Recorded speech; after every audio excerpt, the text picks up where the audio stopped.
ज्ञानमूर्तिं द्वन्द्वातीतं गगनसदृशं तत्त्वमस्यादिलक्ष्यम् एकं नित्यं विमलमचलम् सर्वधी साक्षिभूतम् आवामीतम् त्रिगुणरहितम् सद्गुरुं तं नमामि।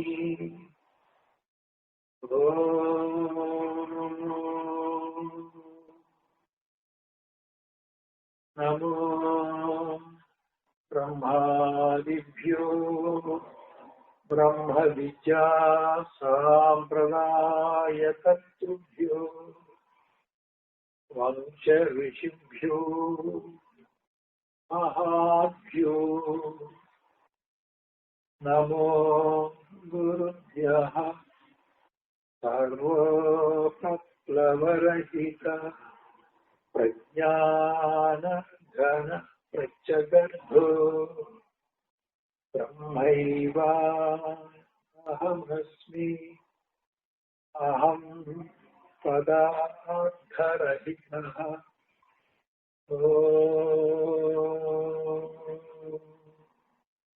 सहनावतु सहनौ भुनक्तु सह वीर्यं करवावहै तेजस्विनावधीतमस्तु मा विद्विषावहै।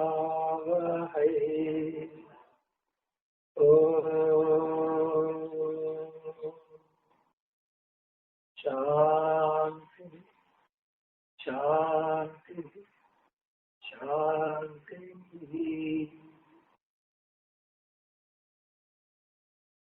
विवेक चूड़ामणि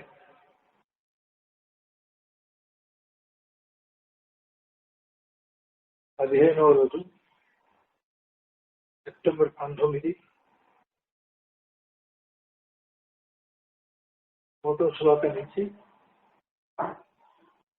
17 శ్లోకాలు అయినాయి. 9వ పేజీలో ఉన్నాం. 18వ శ్లోకం. సాధనాన్యత్ర చత్వారి తదితాని మనీషిభిః ఏషు సత్స్వేవ సన్నిష్ఠాయత భావేన సిద్ధ్యతి. సాధనా అన్యత్ర చత్వారి తదితాని మనీషిభిః ఏషు సత్స్వేవ సన్నిష్ఠాయత అభావేన సిద్ధ్యతి. పద విభజన. సాధనాని అత్ర చత్వారి తదితాని మనీషిభిః ఏషు తత్సు ఏవ సన్నిష్ఠా యదభావే న సిద్ధ్యతి. టీకా. అత్ర ఈ బ్రహ్మ విద్యా విషయమై అత్ర అంటే మనం ఎక్కడ ఏది చెప్పుకుంటున్నామో దాని విషయం. ప్రస్తుతంలో అత్రాగా అర్థం లేకపోయినా మనం బ్రహ్మ విద్య చెప్పుకుంటున్నాం కాబట్టి అత్ర అంటే ఈ బ్రహ్మ విద్యా విషయమై చత్వారి సాధనాని. చత్వారి అంటే 4 సాధనాని, 4 సాధనములు మనీషిభిః పండితుల చేత. మనీషికి తేవచ్చు. తదితాని చెప్పబడినవి.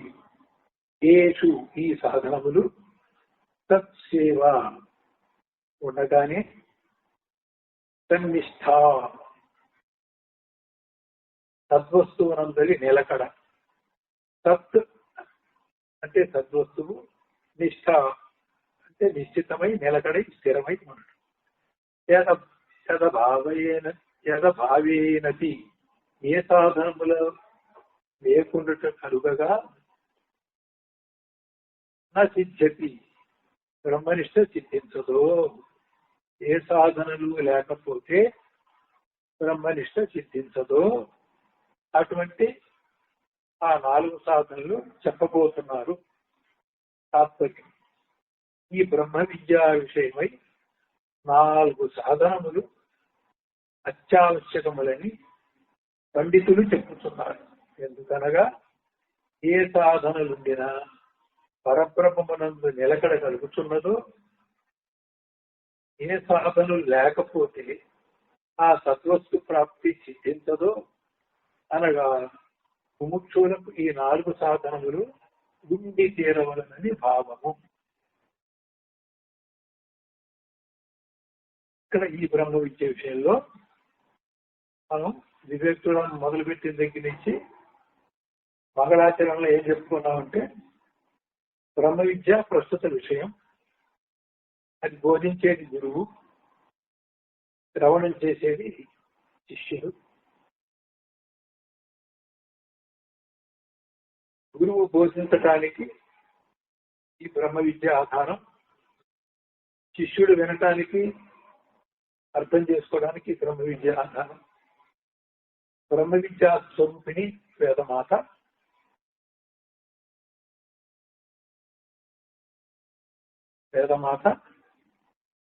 అలాగే గురువు ఆ బ్రహ్మ విద్య శిష్యుడికి ఏ లక్ష్యం అయితే అందిస్తున్నాను అనుకుంటున్నారు ఆ లక్ష్య స్వరూపుడు సాక్షాత్ పరబ్రహ్మ.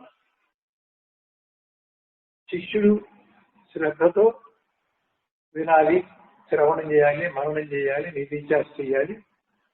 ఆ రకంగా గురు కృపతో లక్ష్యం నెరవేరాలి. దేనికైతే ఇక్కడ శిష్యుడు కూర్చున్నాడు అది సిద్ధించాలి, కృతకృత్యుడు అవ్వాలి. ఇది మంగళాచరణం. అయితే శిష్యుడు సంసిద్ధం అవ్వాలి అనేటువంటిది అక్కడ ఉన్నది. గురువేమో శిష్యుడికి ఆశీర్వదిస్తున్నాడు, ఈ బ్రహ్మ విద్యా ప్రాప్తిరస్తు అని. శిష్యుడేమో కైంకర్య పద్ధతిలో గురువుకి సర్వార్పణ అవుతున్నాడు. ఆ రకంగా శిష్యుడు తాను లేనివాడై గురుకృపతో గురువుతో మమేకమై గురువంతుడి వాడై సాక్షాత్ పరబ్రహ్మ అనేటువంటి లక్ష్యాన్ని సిద్ధింపజేసుకోవాలి. కాబట్టి 3 భాగాలు కూడా కలిపి మంగళాచరణం అంటారని మనం చెప్పుకున్నాం. అయితే శిష్యుడు దానికి సిద్ధం కావాలి అంటే ముందుగా ఈ సాధనా చతుష్టయ సంపత్తి కావాలి అని చెప్తున్నారు. ఈ షరతు ఎంత గట్టిగా చెబుతున్నాడంటే, ఈ సాధన కనుక లేకపోతే బ్రహ్మ విచారణం కానీ బ్రహ్మ నిష్ఠయందు కుదురుకోవడం కానీ సాధ్యం కాదు. ఆ సద్వస్తువు ప్రాప్తించదు. సద్వస్తువు అంటే ఏంటి? శాశ్వతంగా ఉండేటువంటి ఉనికి. ఆ శాశ్వత ఉనికి అనేటువంటిది జీవుడు కాదు, జీవుల శరీరం కాదు, ప్రపంచం అసలే కాదు. ఇవన్నీ మారిపోతూ ఉంటాయి. దీని యొక్క ఉనికి స్థిరంగా ఉండకుండా క్షణక్షణం మారే ఉనికి ఇది. మన బాల్యంలో ఉన్నటువంటి శరీరము, యవ్వనంలో ఉన్న శరీరము, వృద్ధాప్యంలో ఉన్న శరీరము మారిపోయింది. అంటే శరీరము ఉన్నది అనేది శరీరం చూడబడినప్పుడు బాల్యంలో ఉన్నట్టే లేదు కాబట్టి ఇది సద్వస్తువు కాదు, అసత్వస్తువు. అంటే ఇప్పుడు సత్తు అంటే ఏంటి, అసత్తు అంటే ఏంటంటే, సత్తు అంటే శాశ్వత ఉనికిగా ఉండేది, కాలాన్ని బట్టి మారేది కాదు, పరిస్థితులు బట్టి అవస్థలు బట్టి మారేది కాదు. సర్వకాల సర్వ అవస్థల్లో ఒక్క తీరుగా ఉన్నట్టుగా ఉండేది, శాశ్వతంగా ఉండేటువంటిది ఏదో అది సద్రూపము, అదే బ్రహ్మ. వస్తువు అని ఎందుకన్నారు? ఏదైతే శాశ్వతంగా ఉంటుందో, దేనికైతే ఉత్పత్తి నాశనాలు లేవు, దేనికైతే ఆది అంతము లేదు, దేనికైతే సాగు పుట్టుకలు లేవు, అది సత్యం. సత్యానికి ఇంకో మాట, ఇంకో పేరు ఏంటంటే వాస్తవం. వాస్తవము అంటే ఎప్పుడు ఉండేది, మారకుండా ఉండేది అని అర్థం. కాబట్టి సత్తే ఎప్పుడు ఉండి మారకుండా ఉంటుంది కాబట్టి దానికి సద్వస్తువు అని పేరు.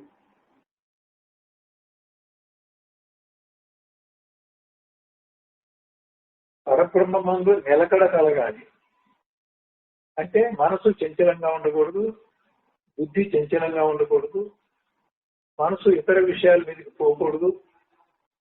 మరి ఆ రకంగా కూడమించుకొని మనసుని కాసేపు ఆలోచనలకి విషయాల మీదకి పోనీయకుండా శ్రద్ధతో ఏకాగ్రతతో గురుబోధని శ్రవణం చేయాలి. అటువంటి నిలకడ రావాలి అంటే ఈ 4 సాధనా చతుర్ష సంపత్తి చెప్పారు. పైగా ముముక్షు అనేటువంటిది ఇంత గత శ్లోకాలు వాడారు. ముముక్షు అయిన వాడు వీటికి మాటికి ప్రతి వస్తువుకి చెలించకుండా, కుంగిపోకుండా, పొంగిపోకుండా, రాగద్వేషాలు కలగకుండా నిత్యతృప్తంగా ఉంటూ ఏ కాలానికి ఏది లభిస్తే దాంతో తృప్తి పడుతూ నాకు ఇది లేదు, నాకు ఇది రాలేదు, నాకు ఇది నచ్చలేదు అనేటువంటిది లేకుండా ఉండాలి అని చెప్పాం. ముముక్షు యొక్క లక్షణాలు అది ఇప్పుడు ఉన్న పడానా ఒక శిష్యుడి గురువు దగ్గరికి వస్తే ఆ రకంగా ఉన్నాడా? మోక్షం కావాలని అన్నాడు కానీ దానికి యోగ్యత కూడా సంపాదించాలి. కాబట్టి ముముక్షువు అనగానే మాట వరుసకు ముముక్షుయి విద్య కావాలని గురువు యొక్క సన్నిధానానికి వచ్చి ప్రార్థించాడు. అయితే ఆ ముముక్షుకు ఉండేటువంటి అర్హతలు కావాలి. ఆ అర్హతకి, ఆ యోగ్యతకి కొంత సాధన చేయాలి. అనుకున్నట్టుగా ఉండదు కాబట్టి కొంత సాధన చేసి ఆ స్థితి సంపాదించుకున్న తర్వాత అప్పుడు గురుబోధం మొదలు పెడతాం. ఆ సాధనలే ఇక్కడ 4 సాధనలు అని చెప్పారు. రాబోయే శ్లోకంలో 4 వివరంగా ఉంటుంది. ఆ 4 సాధనలు చెప్పారు. అది ఉంటేనే మనస్సు నిలకడవుతుంది. అది ఉంటేనే ఆ నిలకడగా ఉన్న చోట, ఆ నిలకడ స్థితిలో ఏదైతే అనుభవానికి వస్తుందో అది నీవైన నీ చైతన్యమే నీకు స్వానుభవంగా ఉంటుంది. కాబట్టి బ్రహ్మం అంటే మళ్ళీ వేరే ఏం కాదు. అటువంటి చైతన్యమే తానైనా, చైతన్యమే స్వానుభవం అయినటువంటి ఆ స్వానుభవ నిష్ఠలో ఉన్నటువంటి బ్రహ్మ, ఆ బ్రహ్మకి అన్యము తోచదు. మనకి ఆ నిష్ఠ కావాలంటే మనం అన్యము తోస్తూనే ఉంది. అన్యము తోచకుండా ఉండేలాగా సాధన చేయాలి. అన్యం అంటే ప్రాపంచిక విషయాలు, అన్యం అంటే నీ ఇంద్రియ భోగాలకు అవసరమైనవి, అన్యం అంటే నీకు నచ్చేవి, అలాగే నీకు నచ్చనివి కూడా, నీకు ప్రియమైనవి, నీకు అప్రియమైనవి, కొన్నిటి మీద ఆసక్తి ఉన్నవి. ఆసక్తి 2 రకాలు. దానివల్ల బాధ ఉంది, నాకు వద్దు అనేటువంటి విషయంలో కూడా ఆ వద్దనే వస్తువు కూడా మనం జ్ఞాపకం పెట్టుకుంటాం. సుఖాన్ని ఇచ్చేటువంటి వస్తువు ఏదో, సుఖం ఫలానా వస్తువు సుఖం ఇస్తుందని ఆ సుఖం ఇచ్చే వస్తువుని జ్ఞాపకం పెట్టుకుంటాం. ఒకటి జ్ఞాపకంలోకి వెళ్ళిందంటే అది విషయం. ఆ విషయమే మనకు ఆలోచనగా వస్తుంది. కాబట్టి అది ఏకాగ్రతగా ధ్యానం చేసినా, బ్రహ్మనిష్ట అభ్యాసం చేసినా కానీ మనకి ఈ విషయాలే ఉంటాయి. ఈ విషయ వాసనలు 3 రకాలు. ఒకటి దేహవాసన, రెండోది శాస్త్ర వాసన, మూడోది లోకవాసన. దేహవాసన అంటే ఈ శరీరానికి, దీనికి 3 అంచెల్లో అర్థాలు ఉన్నాయి. ప్రాథమికంగా సాధనా చతుర్థి సంపత్తినప్పుడు మొట్టమొదటి శిష్యుడు ఈ వాసనాత్రయాన్ని ఇప్పుడు చెప్పిన పద్ధతిలో ఆ కింది స్థాయిలో అర్థం చేసుకోవాలి. దేహవాసన అంటే బోధ వినటానికి ఈ శరీర అవసరాలు ఏదన్నా ఉంటే ముందుగానే తీర్చుకొని ఈ గంటన్నరకి శ్రవణం చేయడానికి వీలుగా ఆటంకం లేకుండా మీరు ఆహారం మితంగా తీసుకోవడం, మంచినీళ్లు తాగడం, ఆ మంచినీళ్ళు కూడా అవసరమైతే ఒక సీసా ఒక గ్లాసుతో నీళ్లు పక్కన పెట్టుకోవడం, శ్రద్ధగా అక్కడ కూర్చొని వినేటప్పుడు ఏ రకమైనటువంటి కదలిక లేక చలనం లేక మనసుని దీని మీదే పెట్టాలి. అయితే బాహ్యంగా అలా చేసుకున్న ఆ శరీరం నేను అనేటువంటిది ఏదో దేహవాసన, అది శరీరం యొక్క అవసరాలు ఉత్తప్పుడు గుర్తొచ్చినా పర్వాలేదు. ఈ 1.5 గంటలో చెప్పేటువంటి శ్రవణ కాలంలో కూడా ఆలోచనలు అనిపిస్తుంటాయి. అలాగే లోకవాసన అంటే నీకు ఇతరులకి సంబంధించిన అవసరాలు కానీ, గతంలో ఉన్నటువంటి ఏదైనా సందర్భంలో వాళ్ళతో మంచి చెడు జరిగితే వాటి యొక్క జ్ఞాపకాలు కానీ, లేకపోతే రేపు చేయబోయే పనికి సంబంధించి అది రేపో ఎల్లుండో చేయాల్సిన పని కూడా ఈ ఆలోచనకు ఈ గంటలోనే అర్థం రావాలా, ఇట్లాంటివన్నీ కూడా లోకవాసన. ఇంకోటి ఏంటంటే మనకి కూర్చొని శ్రద్ధగా వింటుంటే మీ చుట్టుపక్కల వాళ్ళు, మీ కుటుంబంలో వాళ్ళు, మీ స్నేహితులు వేరే ఎంటర్టైన్మెంట్, వేరే వినోదాలు, టీవీలో ముఖ్యమైనటువంటి ఏదో సీరియల్ చూడటం చేస్తూ ఉంటారు. మనల్ని ఎగతాళి చేస్తారు. చక్కగా అనుభవించకుండా, చూడకుండా నాకు ఏంటో అది ఏదో చెప్తుంటారు, ఏదో కూర్చుంటారు. మొహమాట పడకుండా లోకులు ఏమనుకుంటారో మొహమాట పెడితే ఇది రాదు, అది కూడా లోకవాసనే. ఇతరులు ఏమన్నా ఫోన్ చేసి నేను డిస్టర్బ్ చేసే అవకాశం ఉంటుంది.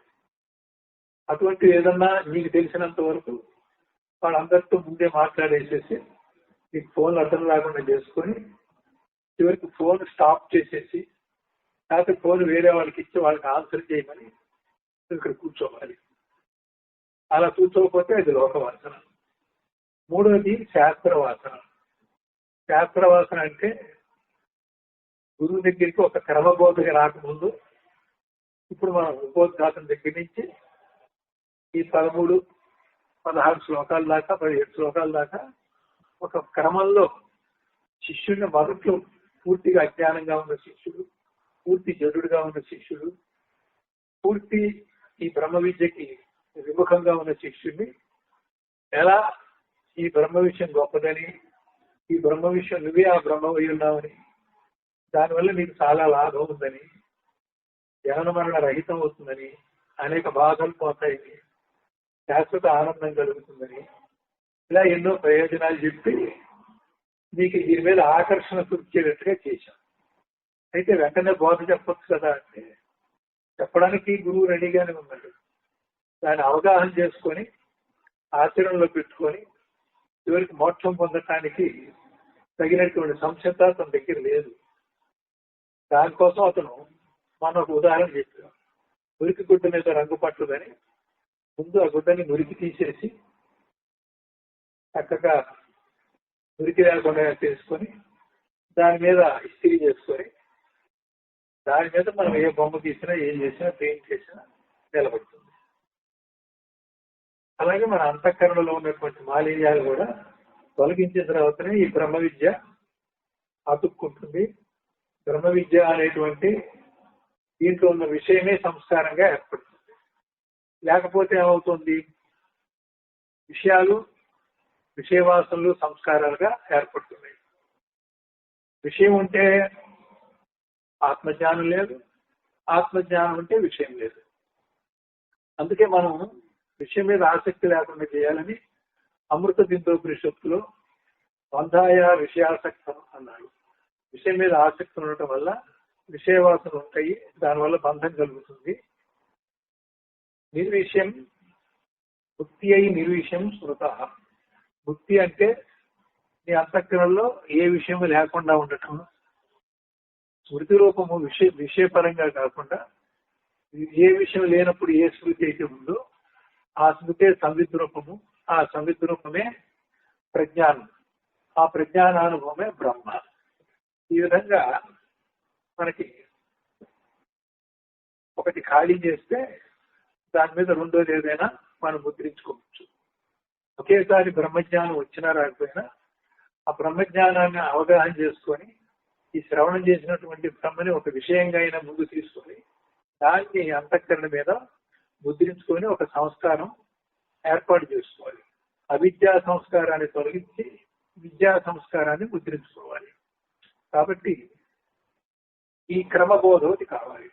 ఇప్పుడు శాస్త్రవాసన అంటే ఏంటంటే అక్కడక్కడ మనం వినుంటాము, ఆ టీవీలో కొంతమంది ప్రవచనాలు చెప్పింది వినుంటాము, కొన్ని పుస్తకాలు చదువుకుంటాము, కొంతమంది మరి భక్తి సంబంధం అంతా గురించి తెలుసుకొని ఉంటారు, జ్ఞాన సంబంధం వాళ్ళకి తెలియకపోవచ్చు, కొంతమంది పారాయణ చేస్తూ కావాలనుకుంటారు, నామపారాయణ చేస్తూ ఉంటారు, కొంతమంది భజనలు చేస్తూ ఉంటారు. పైగా నన్ను స్మరిస్తే చాలని అక్కడ ఉండి బాబా చెప్తారు, వాళ్ళు చెప్తారు, వీళ్ళు చెప్తారని ఇక చాలండి, ఇంతకంటే మాకేం అక్కర్లేదు అంటారు. ఇక్కడ జ్ఞానం వినా ముక్తి అనుచ్యతే అని చెబుతున్నప్పుడు జ్ఞాన మార్గంలోకి సంసిద్ధం అవ్వాల్సింది పోయి ఆ భక్తి అనేది ఒక సోపానం. ఆ భక్తి తర్వాత భక్తి యోగంలోకి వెళ్ళి భక్తి యోగం ద్వారా భగవంతుడంటే ఏమిటి, నేనంటే ఏమిటి, నాకు అసలు భక్తి దేనికి ఎందుకు అవసరమైంది, నేను ఎందుకు భక్తుడిగా ఉండాలి, అందరిలాగా ప్రాపంచిక విషయాల్లో సుఖాలు ధన సంపాదనలో వాటిలో వీటిలో మిలిగి కొన్ని భోగాలు పొందొచ్చు కదా, ఇదంతా ఏం అవసరం వచ్చింది అనేటువంటి వస్తే నీలో నీకు సమాధానం లేదు. ఎందుకంటే దీని యొక్క ఔన్నత్యం నీకు తెలియలేదు, ఎవరు చెప్పలేదు, చెప్పినా నువ్వు విముఖంగా ఉన్నావు, ఎక్కించుకునేది లేవు. కాబట్టి ముందు మన మైండ్ సెట్ మనో దృక్పథాన్ని ఈ బ్రహ్మ విద్య మీదకి మార్చుకోవాలి. అది కూడా నేను చెప్పాం. ఇంజనీరింగ్, డాక్టర్లు ఏది చదవాలనేది ఒక ఆప్షన్ ఉంది, ఇక్కడ ఆప్షన్ లేదు. ముందో కనుక ప్రతి వాళ్ళు కూడా ఈ ఆధ్యాత్మిక విద్యకి వచ్చి తీరాలి. కొట్టబడ్డాక వస్తారు, విషాద యోగంతో వస్తారు, లేకపోతే పూర్వజన్మ సుకృతంతో వస్తారు, అనేకంగా ఇవన్నీ చెప్పుకుంటూ వచ్చినాయి గత శ్లోకంలో.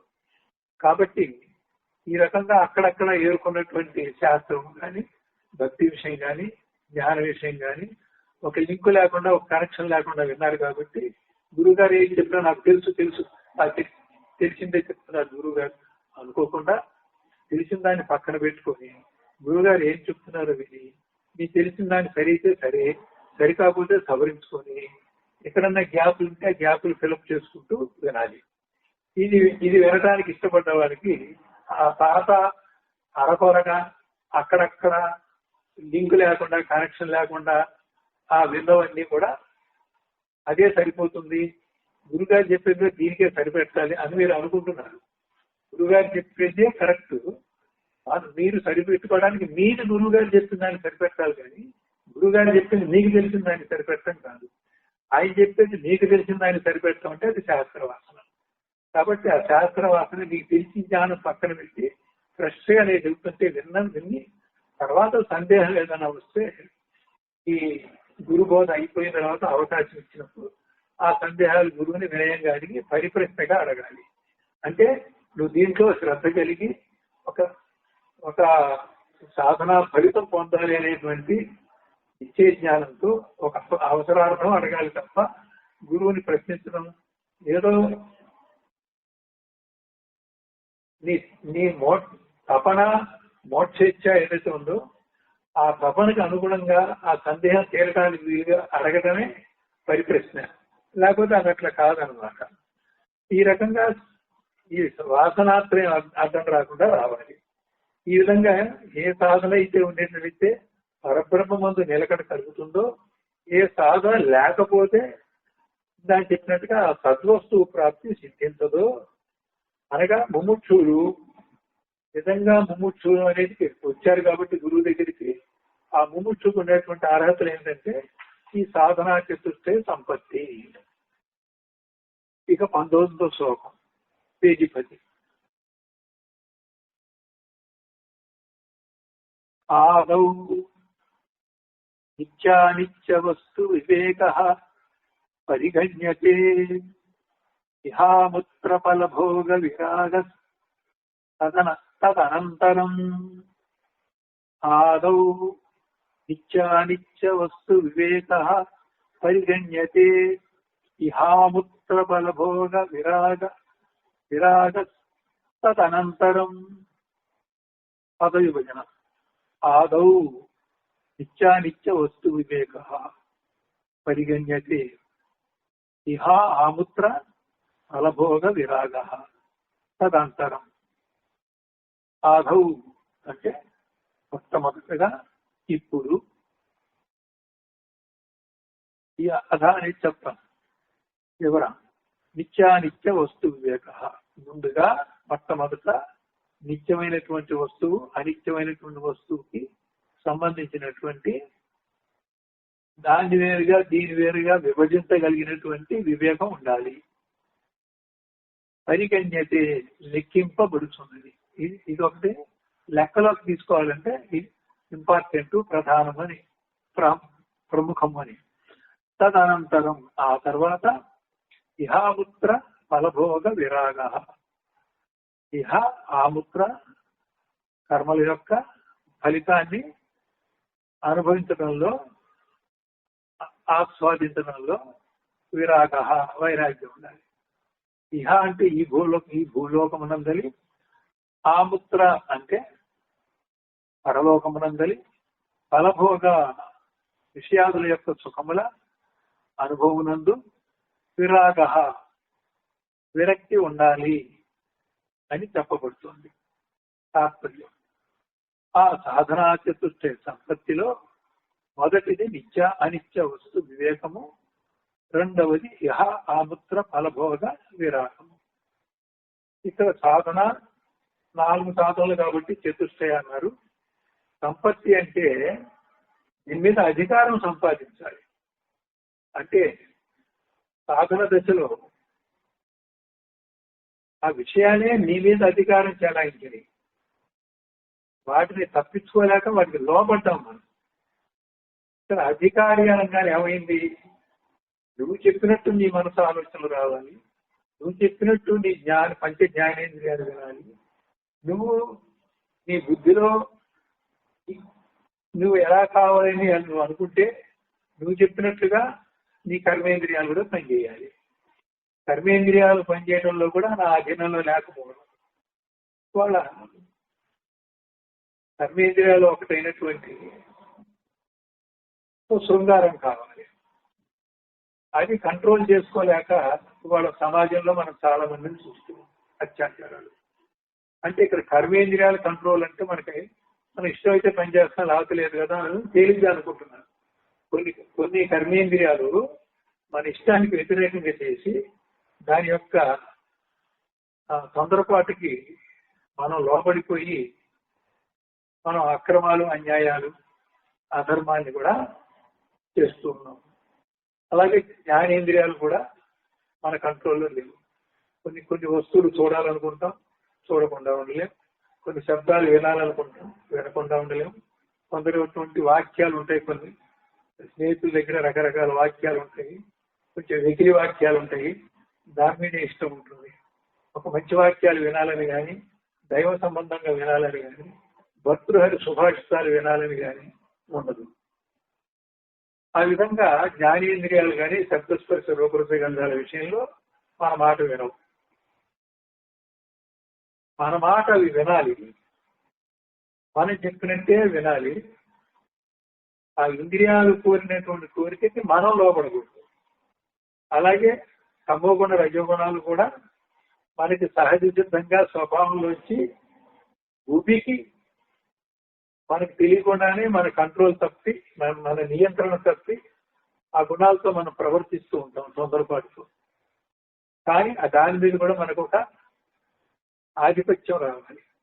అందుకే సాధనాచతుర్య సంపత్తి అనేది ఒక అధికారిత్వంగా ఎందుకు చెప్పామంటే, చివరికి ఈ 4 సాధనలతో నువ్వు అధికారాన్ని సంపాదించుకుంటే బ్రహ్మ విద్య శ్రవణం చేయడానికే కాదు, దానికి బ్రహ్మ విద్యకు అనుకూలంగా ఉండాలంటే నీ మనసు, ఇంద్రియాలు ఇట్లాంటివన్నీ అడ్డు రాకుండా పక్కకి తొలగించడం కానీ, తాత్కాలికంగా అనుసండం కానీ, దాని మీద నీకు ఆధిపత్యం రావడం కూడా అధికారిత్వమే. ఈ విధంగా ఇహ ఆముత్ర ఈ 2 చెప్పాలి. ఇహ అంటే మనం ఏ లోకంలో ఉన్నామో ఆ లోకాన్ని ఇహలోకం. ప్రస్తుతం మనం భూలోకంలో ఉన్నాం కాబట్టి ఇహ అంటే భూలోకం. ఈ భూలోకంలో మనం చేసే కర్మలకు వచ్చేటువంటి ఫలితంగా కొన్ని సుఖాలు, కొన్ని భోగాలు ఉన్నాయి. వాటి పట్ల మనం చేసిన పుణ్యకర్మలకి దాని ఫలితంగా కొన్ని భోగాలు వస్తాయి. ఈ భూలోకం మీదులోనే ఆ భోగాలన్నీ అనుభవిస్తాం. అటువంటి భోగాల పట్ల విరక్తి వైరాగ్యం ఉండాలి. ఇక ఆముత్ర అంటే ఏంటంటే అముత్ర. కొంతమంది మూకు దీర్ఘం పెడతారు, తప్పది. ఇహ ఆముత్ర. ఆముత్ర అంటే ఇహలోకానికి పైది. పరలోకం అంటాం కానీ పరలోకానికి స్వర్గం అని కూడా అర్థం. కనుక అసలు నిజమైన పరము అంటే పరమపదం మోక్షమే. ఆ పరం ఇక్కడ చెప్పట్లా. సరే, అక్కడ పరాన్ని ఎందుకు వాడలేదంటే మీరు అది అనుకుంటారు, అక్కడ కూడా ఆ భోగాలు వద్దు అని. అక్కడ సచ్చిదానందం అనే భోగం ఇంద్రియ భోగంగా కాకుండా ఈ స్వరూపంలో ఉన్నటువంటి లక్షణమే ఆనందం కాబట్టి అక్కడ ఆనందం ఈ సహజ స్థితి. కాబట్టి అది భోగం కింద రాదు. అయినప్పటికీ పొరపాటు పడుతున్నాం కదా, అందుకని పరా శబ్దం వాడకుండా ఆముత్ర అనేటువంటి శబ్దం వాడాడు.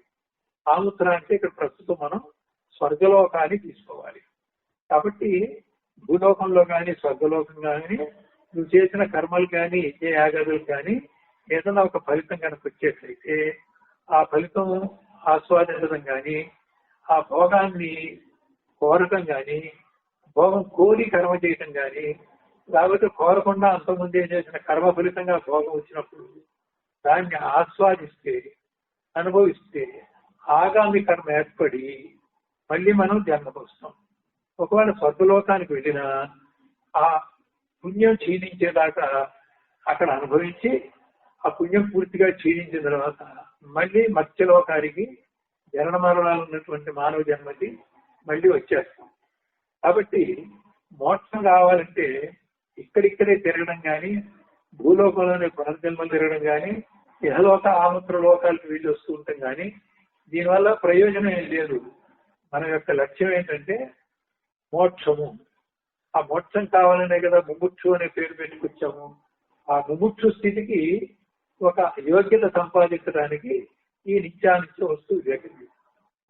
మొదటిదేమో వివేకము, రెండోదేమో వైరాగ్యము. ముందు వైపే చెప్పారు, తర్వాత మళ్ళీ వివరాలు వస్తాయి. నిత్యానిత్య వస్తు వివేకం అంటే ఏమిటి, అలాగే ఇహాముత్ర వైరాగ్యం అంటే ఏమిటి, ఇవన్నీ కూడా మళ్ళీ ముందు వస్తాయి. తర్వాత ఏం చెప్తారంటే మూడవది, మొదటిది అనిత్య వస్తు వివేకము, రెండవది సమాధి, రెండవది ఇహ ఆముత్ర ఫలభోగ విరాగం. మొదటిది వివేకము, రెండవది వైరాగ్యం, మూడవది సమాధి సర్గ సంపత్తి.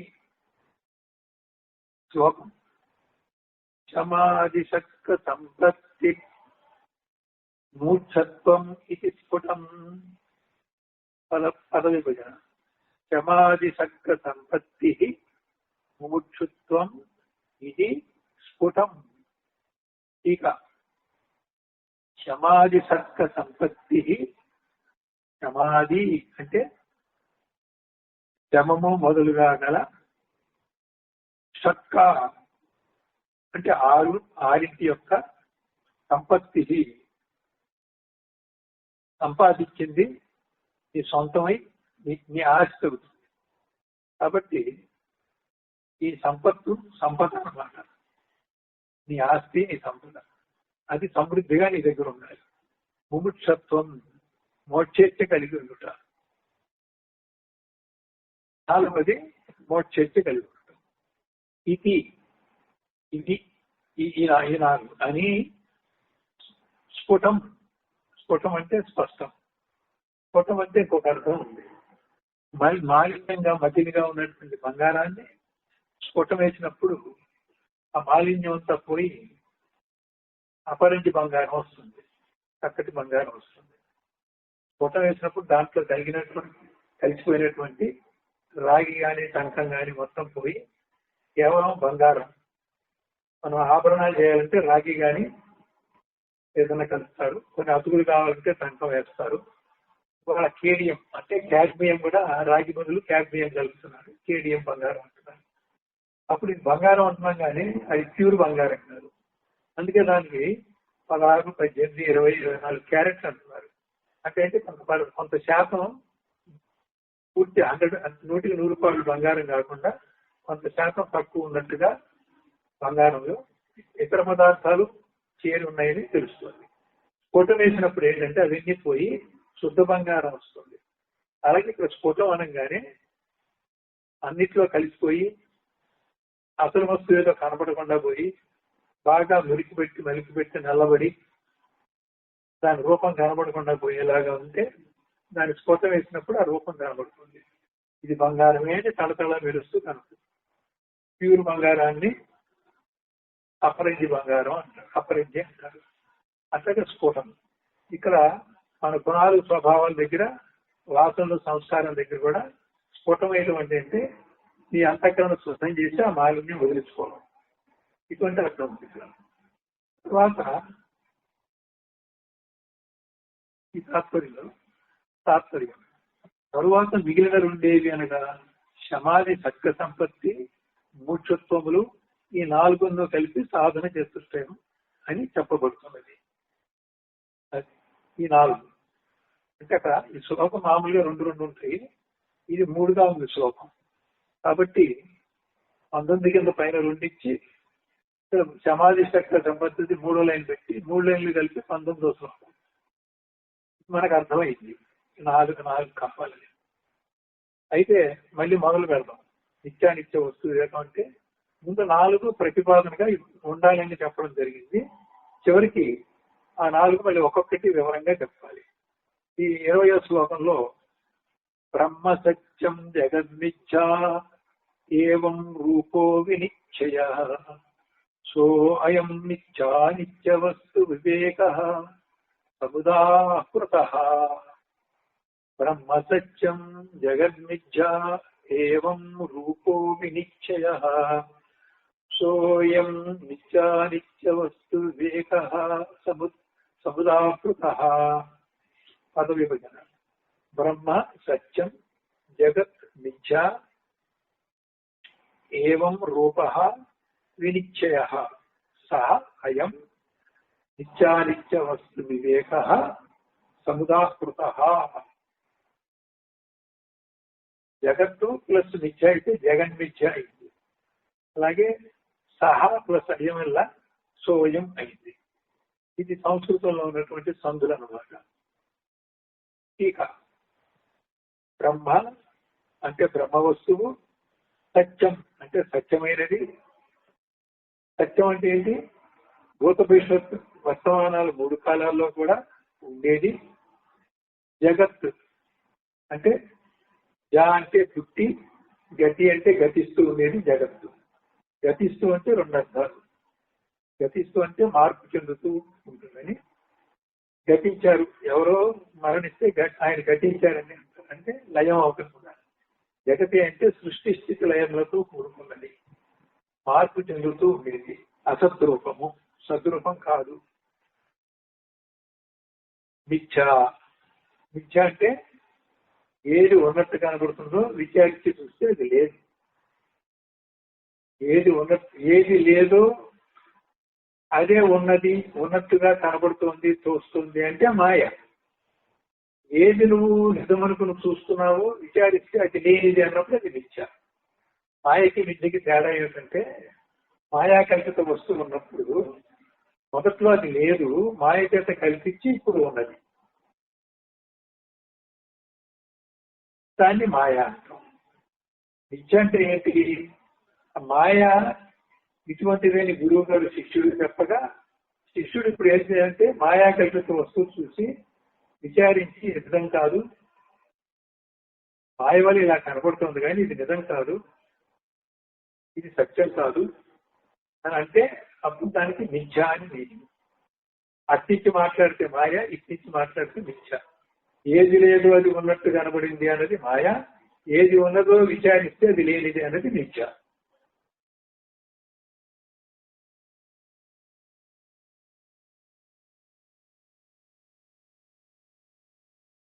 పద విభజన. బ్రహ్మ సత్యం జగన్మిథ్య సహ అయం నిత్యానిత్య వస్తు వివేక సముదాహృత. బ్రహ్మ అంటే బ్రహ్మ వస్తువు. మళ్ళీ వస్తువు అంటున్నాడు. మనం అనుకునేటువంటి ఇంట్లో ఉన్నటువంటి వస్తువు అనుకోకండి. బ్రహ్మమే వాస్తవం కాబట్టి బ్రహ్మ వస్తువు అంటున్నారు. సత్యం. సత్యం అంటే 3 కాలాల్లో ఉందంటున్నారు. 3 కాలాలంటే భూత భవిష్యత్తు వర్తమాన కాలాలే కాకుండా ఇది వెనక చూస్తే ఎంత వెనక్కి వెళ్ళినా కానీ ఇది ఉన్నదే ఉంది. భవిష్యత్తులో చూస్తే ఎంతకాలం భవిష్యత్తు కాలాన్ని లెక్క పెట్టాలి, అప్పుడు కూడా ఉన్నది, మధ్యలో కూడా ఉన్నది. శిష్యుని యొక్క అనుభవంగా చూస్తే శిష్యులో కూడా బ్రహ్మజ్ఞానం వచ్చేదాకా రాలేదనుకుంటాడు, వచ్చిన తర్వాత నిష్టగా ఉంది, అది శాశ్వతంగా ఉండాలి. నిజానికి నువ్వు బ్రహ్మవే, అజ్ఞానం చేత కాదనుకున్నావు. అజ్ఞానం పోగానే మరి తిరిగి నేను బ్రహ్మని అనుకున్నావు. కాబట్టి నువ్వు బ్రహ్మగా ఆది అంతం లేకుండా ఉన్నావు. కాబట్టి 3 కాలాల్లో కూడా నువ్వు బ్రహ్మవే. అజ్ఞాన కాలంలోనూ బ్రహ్మమే, అజ్ఞానం రాకముందు నువ్వు బ్రహ్మవే, అజ్ఞానంలో ఉన్నప్పుడు నీకు తెలియకపోయినా నువ్వు బ్రహ్మవే, ఇప్పుడు జ్ఞానం చేత నీకు తెలిసి నువ్వు బ్రహ్మవు అని అన్నప్పుడు కూడా బ్రహ్మవే. ఈ రకంగా 3 కాలాలు బ్రహ్మమే.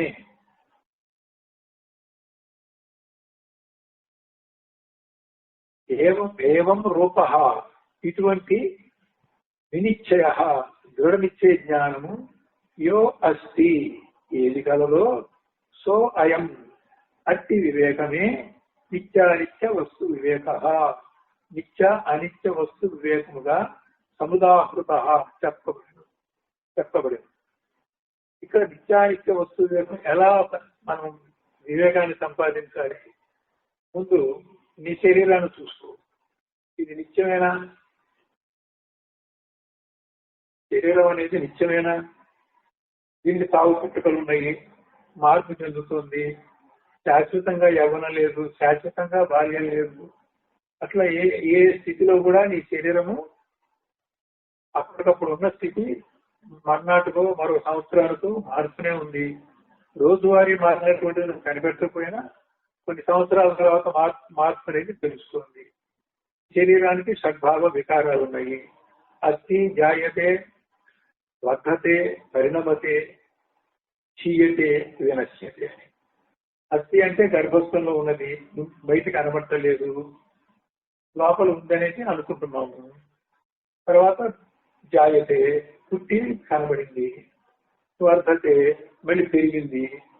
తర్వాత పరిణమతే, బాల్యంలో ఉన్న రూపాలు యవనంలో మారిపోయినాయి, యవనంలో ఉన్న రూపము వృద్ధాప్యంలో మారిపోయింది, కాబట్టి పరిణామం అవుతుంది.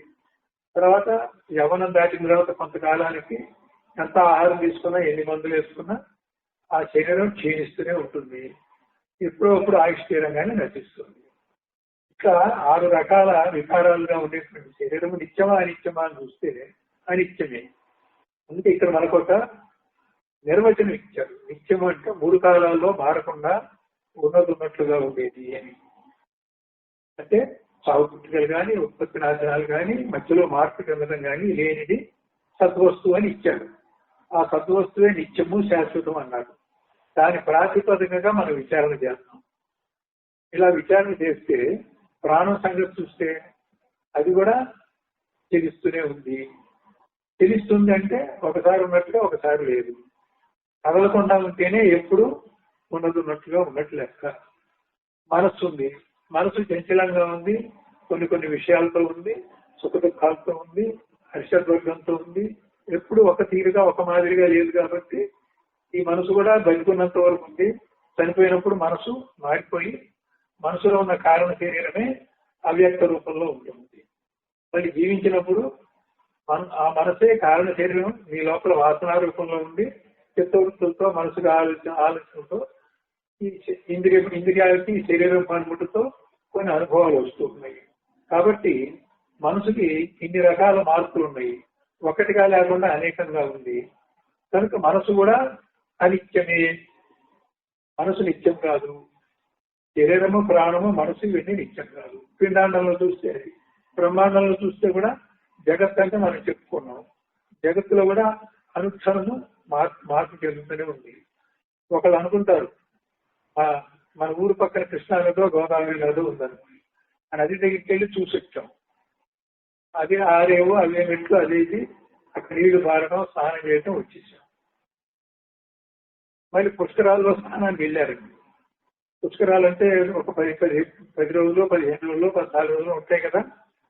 మొదటి రోజు స్నానానికి వెళ్ళినప్పుడు చూసాం, ఎవరో బంధువులు వచ్చి మళ్ళీ తీసుకెళ్లారు, మళ్ళీ ఇంకోటి వచ్చి మళ్ళీ తీసుకెళ్లారు. వాళ్ళని తీసుకెళ్లి స్నానం చేయించుకొని తీసుకొచ్చారు.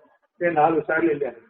ఏమంటానంటే, ఆ నది దగ్గరికి వెళ్ళాము, ఆ నదిలో ఉన్న నీళ్ళలో స్నానం చేశాను అని అంటున్నారు. నిజానికి మొదటి రోజు నువ్వు స్నానం చేసినప్పుడు ఉన్న నీళ్లు ముందుకెళ్ళిపోయి సముద్రంలో పడ్డాయి, పై నీళ్ళు వచ్చి అక్కడ వచ్చాయి. నిజంగా నీళ్లు పాత నీళ్ళు, కొత్త నీళ్ళు వచ్చాయి, అది మారింది. మారలేదో నువ్వు అనుకుంటున్నావు. అలాగే నదీ ప్రవాహంలో కొన్ని చోట్ల ఇసుక మేపేసింది, కొన్ని చోట్ల ఆ ఒడ్లు రాపిడి చేసేసి ఒడ్లను విరగొట్టేసి కలుపుకొని నూతుకు నెట్టుకెళ్ళిపోయింది. అప్పుడు నది యొక్క ఆ రూపురేఖలు కూడా నువ్వు గుర్తించలేదు, కానీ ఎంతో కొంత మారే ఉంది. కాబట్టి ప్రపంచం మారుతూనే ఉంటుంది. బ్రహ్మాండంలోనూ జగత్తు మారిందన్నాము, పిండాండంలో నీ శరీరము, ప్రాణము, మనస్సు ఇవన్నీ మారేవని చెప్తున్నాం. ఇట్లా నువ్వు వరుస పెట్టి ప్రతి దాంట్లో కూడా ప్రకృతి అంతా కూడా ఏది నిత్యము అనిత్యమని మీరు చూస్తే చెట్టు, చేమ, పురుగు, పుట్ల అన్ని కూడా ఆ ఉపాధితో ఉన్నవన్నీ పోతున్నాయి. కాబట్టి ఇవన్నీ కూడా ఏ ఉపాధి అయినా సరే అనిత్యము, ఏ అనుభవం అయినా సరే స్థిరంగా లేదు. విషయానుభవాలు కూడా ఒకే విషయానుభవం జీవితాంతము స్థిరంగా నిత్యంగా లేదు. ఇలా ఏది చూసినా కానీ అనిత్యం అనిత్యం అనిత్యం తెలుస్తుంది. ఒక ఆత్మానుభవం కనుక వస్తే ఆత్మ శాశ్వతం, కాబట్టి ఆత్మానుభవంగా ఉండటమే నిత్యవర్తమానంగా శాశ్వతంగా ఉంటుంది. కాబట్టి ఆత్మ నిత్యము. ఆత్మ అనేటువంటి స్థితికి నీకు స్వానుభవం అయినప్పుడు ఆత్మానుభవం కూడా శాశ్వతమే, నిత్యమే. ఇలా మనం ప్రతి మనకు తెలిసినటువంటి దాన్ని కూడా ఇది నిత్యమా అదనిత్యమా అని విచారణ చేసుకుంటూ పోతే పంచభూతాల దగ్గరికి వెళ్తాం. పంచభూతాలు కూడా నిత్యమా అనిత్యమా అంటే మీరు అనుకుంటారు ఇవన్నీ నిత్యమే అని. కానీ ఆకాశంలోంచి వాయువు పుట్టింది, వాయువులోంచి అగ్ని పుట్టింది, అగ్నిలోంచి జలం పుట్టింది, జలంలోంచి పృథివీ పుట్టింది. పృథివీ పుట్టక ముందు జలమే ఉన్నది, పృథివీ లేదు. పృథివీకి ఆది అంతం ఉన్నది. మళ్ళీ ప్రళయకాలంలో పృథివీ జలంలో లయమవుతుంది, జలం అగ్నిలో లయమవుతుంది, అగ్ని వాయువులో లయమవుతుంది, వాయువు ఆకాశంలో లయం, ఆకాశం ఆత్మలో లయమవుతుంది. ఆత్మ ఇందులో లయం కాదు, అది ఎప్పుడు ఉంటుంది. ఈ రకంగా చూస్తే ఆకాశం ఒక్కటే వచ్చింది, మిగతా 4 భూతాలు రాలేదు. తర్వాత వాయువు వచ్చింది, అంటే మొదట్లో లేదు, మధ్యలో వచ్చింది. వాయువుకి ఆది ఉంది. మళ్ళీ తిరుగు ప్రయాణంలో లయం అయ్యేటప్పుడు వాయువు లేదు, ఆకాశం ఉంది. ముందు పృథివీ లేదు, జలం ఉంది. జలం అగ్నిలో లయం కాగానే జలం లేదు, అగ్ని ఉంది. అగ్ని వాయువు లయం కాగానే అగ్ని లేదు, వాయువు ఉంది. వాయువు ఆకాశంలో లయం కాగానే వాయువు లేదు, ఆకాశం ఉంది. ఆకాశం ఆత్మలో లయం కాగానే ఆకాశం లేదు, ఆత్మ ఉంది. ఆత్మ మాత్రం ఎప్పుడు ఉన్నది. పంచభూతాలు మాత్రం ఒకప్పుడు ఉన్నాయి, ఒకప్పుడు లేదు. వాటికి ఆది అంతం ఉంది. కాబట్టి మార్పు చెందేదే కదా, అది అనిత్యమే కదా. మొదట్లో లేదు, మధ్యలో ఉంది, మరి చివర్లో లేదు అంటే అది అనిత్యం. అలా పంచభూతాలు చూసినా అనిత్యం అండి, తన్మాత్రలు చూసినా అనిత్యం అండి. మొత్తం ప్రళయం, మహాప్రళయం వచ్చేసరికి అన్ని పోయినాయి, మళ్ళీ పునఃసృష్టిలో అన్ని వచ్చినాయి. అసలు విశ్వమే మూల ప్రకృతి అవ్యక్త రూపంలో ఉంటుంది. మళ్ళీ సృష్టి వచ్చేసరికి బ్రహ్మాండ పిండాలుగా వ్యవహారం ఉంది. మళ్ళీ ప్రళయం, మహాప్రళయం వచ్చేసరికి అన్ని మూల ప్రకృతిలో ఉంటుంది. ఒక జ్ఞాని ఉన్నాడు, అతను ముక్తి పొందాడు. అతని పట్ల మూల ప్రకృతి లేదు, అతని పట్ల మాయ లేదు. కాబట్టి మాయకి అంతం ఉంది. మూల ప్రకృతి నీ అనుభవంలో లేకుండా పోయింది, అది మిథ్యాన్ని తేలింది, అది లేనిదని తేలింది. కాబట్టి అవన్నీ అనిత్యమైనవి కదా. మాయ అనాది అన్నారు, కానీ మాయకు అంతం ఉందా లేదా అంటే ఒక ముక్త పురుషుని విషయంలో అతని యందు మాయ అంతమైంది. కాబట్టి మాయకు అంతం ఉంది, కానీ మాయ మాత్రం అనాది. ఎందుకంటే జగత్తు ఉన్నది అంటే జగత్తు ఎప్పుడు మొదలైందో అది ఆది అయితే, జగత్తు రావడానికి కారణం దానికంటే ముందుంది. కాబట్టి ఆది కంటే ముందున్న దాన్ని అనాది అన్నాం. కాబట్టి మాయ అనాది అన్నాం కానీ అనంతం అనలేదు. ఇలా చూస్తే చివరికి ఏ నిర్ణయానికి వచ్చాం మనం? బ్రహ్మ సత్యం, జగత్ మిథ్యకు వచ్చేసాం. ముందు పిండాండంలో మొదలుపెడితే పంచభూతాలు దాకెళ్తే చివరికి వెళ్ళేసరికి నిత్యానిత్య వస్తువు వివేకం ఎక్కడి దాకా బతికెళ్ళిందంటే బ్రహ్మ సత్యం, జగత్ మిథ్య దాకా బతికెళ్ళింది. ముందు నిర్దేశించిన సాధన చతుష్టయ సంపత్తి స్వరూప వివరణమును సాగించుతున్నాం. నిత్యానిత్య వస్తు వివేకం అనగా నిత్యమగు బ్రహ్మము యొక్కయు అనిత్యమగు జగత్తు యొక్కయు వివేకము. నేరుగా ఇది ఒకటే చెప్పాం కానీ దాని వెనక కూడా చాలా చెప్పుకున్నట్టున్నాం. వివేకం అంటే విడదీసి చూసుకొని అందులో ఏది నిత్యమో దాన్ని అట్టి పెట్టుకొని ఏది అనిత్యమో అది నిత్యాది లేనిదని తెలుసుకోవాలి. తాను విచారించి బ్రహ్మ వస్తువు మాత్రమే నిత్యమని, ప్రపంచం మాయా కల్పితమొకటి చేత, దానికి ఆది అంతం ఉండటం చేత, ఉత్పత్తి నాశనాలు ఉండటం చేత, సృష్టి స్థితి లయలు ఉండటం చేత అది అనిత్యమని దృఢముగా తెలుసుకోవటమే ఆ వివేకం. ఇదే చెప్పబోతున్నది. బ్రహ్మకు సత్యము జగత్తు అసత్యమని నిత్య జ్ఞానమే నిత్య అనిత్య వస్తు వివేకం అని చెప్పబడింది. నిత్య జ్ఞానం అంటే దృఢమైన జ్ఞానం. ఇక్కడ ఏదైనా సరే నిర్ణయాత్మకంగా వెళ్ళాలి, మనం సంశయాత్మకంగా వెళ్ళకూడదు. అందుకని ఇక్కడ నిశ్చయ అనే పదం వాడాడు. 21వ శ్లోకం.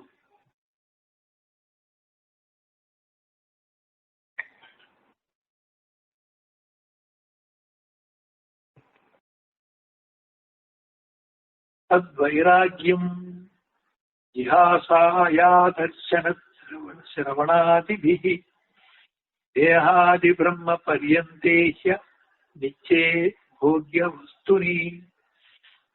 తద్వైరాగ్యం జిహాసాయా దర్శన శ్రవణాదిభిః దేహాది బ్రహ్మ పర్యంతే నిత్యే భోగ్య వస్తుని.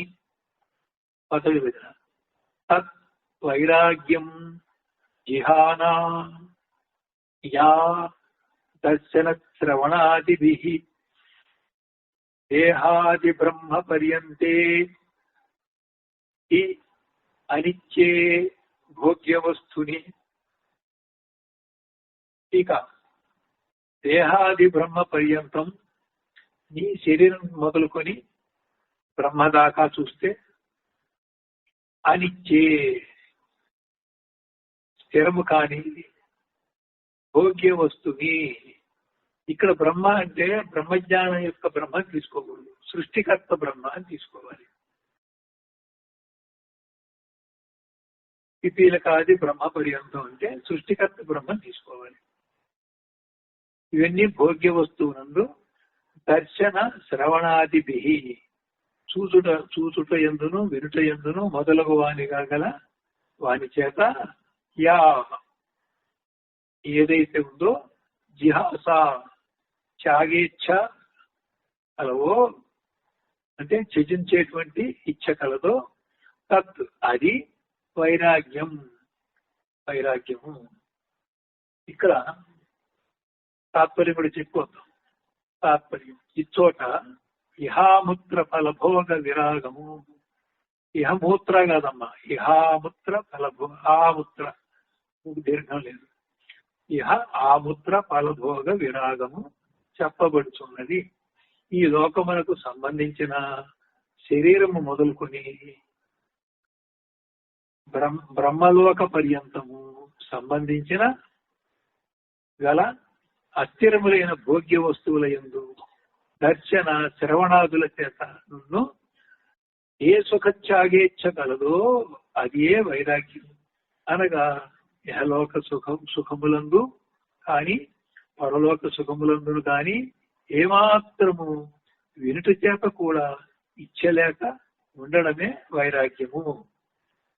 ఇక్కడ ఇహ అంటే ఈ భూలోకంలో పుణ్యఫలితంగా వచ్చేటువంటి భోగాలు, ఆముత్ర స్వర్గలోకము, సృష్టికర్త బ్రహ్మలోకం కూడా ఉంది. అక్కడ దాకా కూడా అది మోక్షం కాదు, బ్రహ్మలోకం మోక్షం కాదు.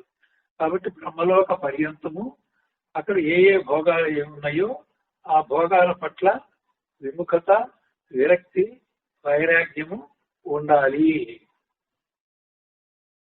ఈ లోకంలోకి సంబంధించిన శరీరం మొదలు పరలోకములకు, ఇక్కడ పర అంటే స్వర్గలోకం కానీ సృష్టికర్త బ్రహ్మలోకం కానీ తీసుకోండి. సంబంధించిన బ్రహ్మ పర్యంతము గల అస్థిరములైనటువంటి భోగ్య వస్తువులు. ఈ భోగాలు కూడా శాశ్వతంగా ఉండవు, కొంతకాలం ఉండిపోయేవే. అట్లా ఊర్ధ్వలోకాలు 7, అధోలోకాలు 7 ఉన్నాయి. అధోలోకాలు అతల, వితల, సుతల, తలాతల, మహాతల, పాతాళాన్ని 7 లోకాలు. అతల, వితల, సుతల, తలాతల, మహాతల, పాతాళ, 7 లోకాలు ఉన్నాయి. ఊర్ధ్వలోకాలు భూలోక, భువర్లోక, సువర్లోక, మహాలోక, జనలోక, సత్యలోక, బ్రహ్మలోక.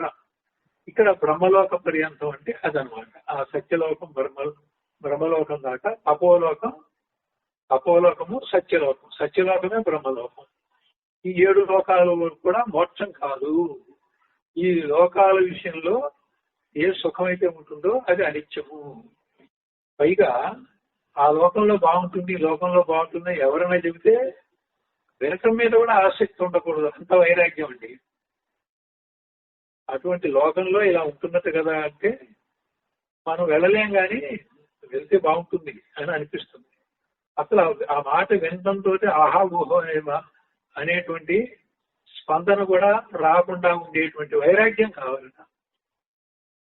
వినుట చేత కూడా ఇచ్చ లేక ఉండేది వైరాగ్యం. కొంతమంది కొన్ని విని ఆనందిస్తారు, శ్రవణానందం. కొంతమంది చూసి ఆనందిస్తారు. నిజంగా అక్కడికి వెళ్ళి ఆ లోకంలోకి వెళ్ళి భోగించి అనుభవించడం వేరే. అందరి ద్రాక్షపళ్ళు పుల్లగా ఉన్నాయని అన్నట్టుగా ఆ లోకంకి ఎటు వెళ్ళలేం, కానీ అందుకని వద్దులే అంటాం. అది ఎటు అసాధ్యం. అది కానీ ఒక మాట వింటే మాత్రం ఆహా అట్లా ఉంటుందా ఆ స్వర్గలోకం.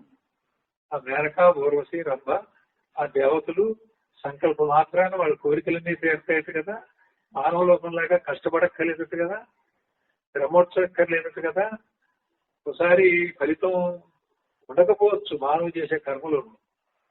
అక్కడ అన్నిటికీ అనుకోగానే అయిపోతాయి, ఫలితం లేకపోవడమే లేదు అని విన్నారు. వింటే కూడా ఆనందంగా ఉంది, అక్కడికి వెళ్ళకపోయినా కూడా. ఇక్కడ శరీరాలు అన్నారు. ఒక్కొక్క లోకంలో ఈ శరీరం సరిపోదు. పార్థివలోకంలో, మత్స్యలోకంలో ఈ మానవ పంచభూతాత్మైనటువంటి శరీరం ఉంటుంది. నరకలోకం, స్వర్గలోకం అయితే అక్కడ యాతనా శరీరం అని ఉంటుంది. అలాగే నిజంగా మనలో ఉండేటువంటి షట్చక్రాల్లో దాంట్లో వచ్చేటువంటి ఊర్ధ్వలోకాలు అయితే ఇక్కడే కూర్చొని మన లోకానుభవం అనుభవిస్తుంది. కానీ నిజంగా లోకాంతర్యానం చేసి వెళ్ళినప్పుడు ఏ లోకంలో భోగాలు అనుభవించాలంటే ఆ లోకానికి తగినటువంటి ఒక శరీరం ఉంటుంది. అది ఇలాంటి పంచభూతాత్మైన శరీరమే కాదు, ఏదో రకమైన శరీరం తప్పకుండా ఉంటుంది. వరుణలోకంలో జల శరీరంతో ఉంటారు, అలాగే అగ్నిలోకంలో తేజో శరీరంతో ఉంటారు, అలాగే పరమాత్మ ఉండేటువంటి లోకంలో జ్యోతిర్మయ శరీరంతో ఉంటారు. పరబ్రహ్మ దగ్గర అయితే ఆ లోకం ఆయన ఉన్నట్టుగా స్వప్రకాశంగా ఉంటాడు. ఆయనకు తొడుగు కానీ లోకం కానీ శరీరం కానీ లేదు. ఈ విధంగా మనకు మోక్షం కావాలి అంటే ఈ లోకాలు కాదు, ఆ లోకానికి వెళ్ళాలి. ఆ లోకానికి వెళ్ళటం అంటే ఏంటి? వెళ్తాం కాదు, మన అనుభవంలో లోకానుభవం పోయి లోకానుభవం లేని స్థితిలో అలోకంగా ఉంటాం. అలోకం అయితే ఇది పోయింది, కానీ అలోకంలో నీవైన చైతన్యం, బ్రహ్మ చైతన్యం అపరోక్షమై ఉండటమే మోక్షం అన్నమాట.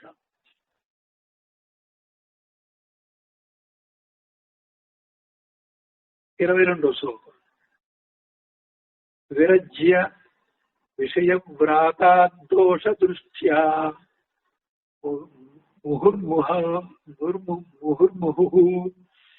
స్వలక్ష్యే నియతావస్థా మనసః శమగుచ్యతే.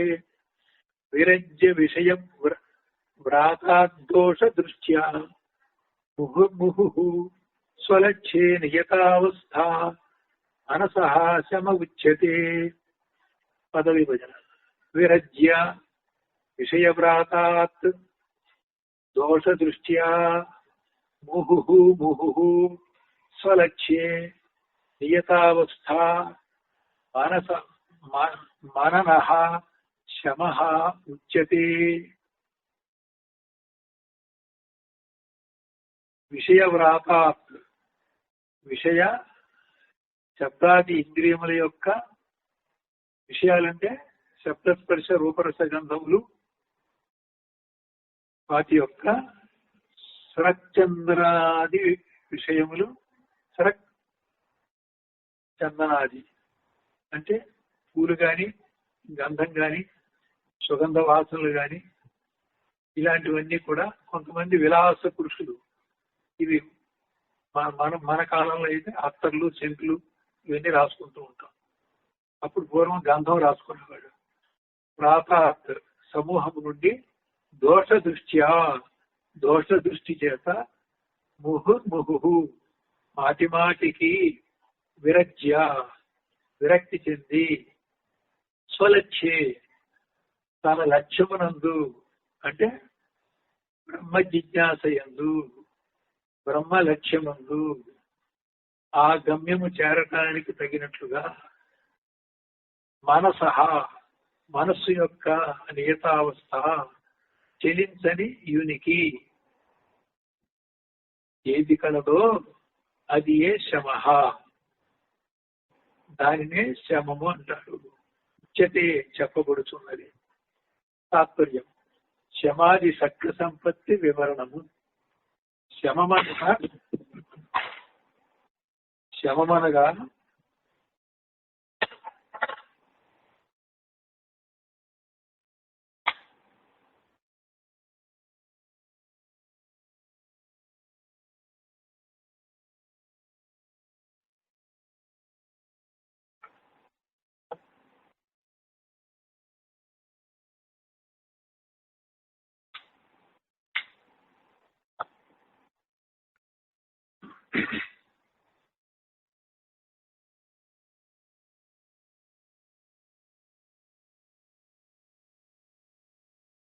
శమమనగా సమస్తేంద్రియాది విషయముల యంతని దోషానుసంధాన దృష్టిచే మాటి మాటికి విచారించి విరక్తి చెంది స్వలక్ష్యముకు బ్రహ్మ వస్తువునందు మనస్సును స్థిరముగా నిలుపుట ఏది కలదో అది ఏ శమము.